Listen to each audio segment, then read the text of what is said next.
தசரத மன்னனின் செங்கோல் உலகையே தன் தலைநகர் போலாக்கிய அற்புத வர்ணனை. வணக்கம். போன பாட்டுல தசரத சக்கரவர்த்தியோட ஆட்சி எப்படி இருந்துச்சு, ஆறு கூட கரை கடக்கலை, விலங்குகள் கூட பகைமை இல்லாம வாழ்ந்தன, ஏன் வேசையர் மனசு கூட ஒருத்தர் மேலேயே நிற்குங்கிற அளவுக்கு அவரோட செங்கோல் எப்படி உள்நாட்டுல ஒழுங்கை காத்துச்சுன்னு பார்த்தோம். சரி, அவரோட ஆட்சி வெறும் அயோத்திக்குள்ள மட்டும்தானா? இல்ல, அந்த ஆட்சி எங்கெல்லாம் பரவியது, உலகம் எப்படி இருந்துச்சு, இதையெல்லாம் கம்பர் இந்த அற்புத பாட்டுல கண் முன்னாடி நிறுத்துறாரு. நேமி மால்வரை மதிலாக, நீள்புறப்பாமமா கடல் கிடங்கு ஆக, பல்பணிவாம மாளிகை மலையாக, மன்னர்க்கு பூமியும் அயோத்திமா நகரம் போலுமே. நேமிமால் வரை மதிலாக, அதாவது நேமிமால் வரைன்னா சக்கரவாளம்னு ஒரு பேரு. உலகத்தை சுற்றி இருக்கிற பெரிய மலைன்னு புராணங்கள் சொல்லும். அந்த சக்கரவாள மலையே தசரதரோட ஆட்சிக்கு மதிலா நிற்குதாம்.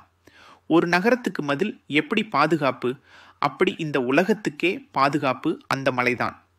அந்த மலைதான் அவரோட ஆட்சியோட எல்லை, அவரோட நகரத்தோட மதில், நீள் புறப்பாம மாக்கடல் கிடங்கு ஆக. சரி, மதிலை சுற்றி என்ன இருக்கும்? அகழி இருக்கும் இல்லையா?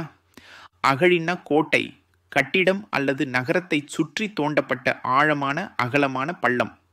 வெளியில இருக்கிற பெரிய கடல், அந்த சக்கரவாள மலையை சுற்றி இருக்கிற பரந்த கடல், அதுதான் தசரதரோட ஆட்சியோட அகழியா இருக்குதாம். எவ்வளவு பெரிய பாதுகாப்பு, எவ்வளவு பெரிய பரப்பு, பல்பணி வாம மாளிகை மலை ஆக. இது ஒரு அழகான கவிநயம் பாருங்க. பல் பணிகள் செஞ்ச, அதாவது பல அழகிய வேலைப்பாடுகள் இருக்கிற ரொம்ப அழகான மாளிகைகள். அந்த மாளிகைகள் எல்லாம் எப்படி இருக்குன்னா மலைகளா இருக்காம். உலகத்தில் இருக்கிற மலைகள் எல்லாம் தசரதரோட அழகான கம்பீரமான மாளிகைகளா தோணுது. உலகத்தோட வளமெல்லாம், அழகெல்லாம், கம்பீரமெல்லாம் அவரோட அரண்மனைக்குள்ள அடக்கம்னு சொல்ற மாதிரி இருக்கு. மன்னர்க்கு பூமியும் அயோத்திமா நகரம் போலுமே. கடைசியா விஷயத்தை முடிச்சுடுறார் கம்பர். இப்படிப்பட்ட அரசனான தசரதனுக்கு இந்த பூமி முழுவதுமே எப்படி தெரியுதாம்?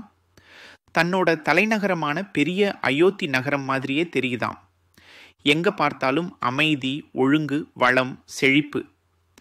அயோத்தியில எப்படி எல்லாரும் சந்தோஷமா இருப்பாங்களோ அதே மாதிரி அவரோட செங்கோல் பட்ட இடமெல்லாம் இந்த பூமி முழுவதுமே அயோத்தி மாதிரி இருக்குது. என்ன ஒரு கற்பனை பாருங்க.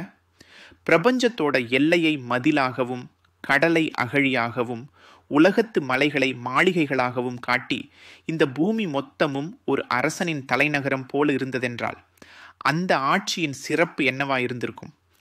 அயோத்திங்கிறது வெறும் ஒரு நகரம் இல்லை, அது ஒரு தர்மத்தோட, அமைதியோட அடையாளம்.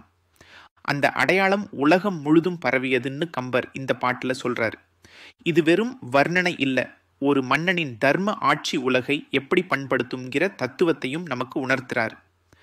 கம்பரின் இந்த கம்பீரமான வர்ணனை கேட்கவே சிலிர்க்க வைக்குது இல்லையா? ஆம் நண்பர்களே, தசரதரின் ஆட்சி வெறும் புவியியல் எல்லைக்குட்பட்டது அல்ல, அது அறத்தின் எல்லை வரை விரிந்திருந்தது என்பதை இந்த பாடல் நமக்கு உணர்த்துகிறது.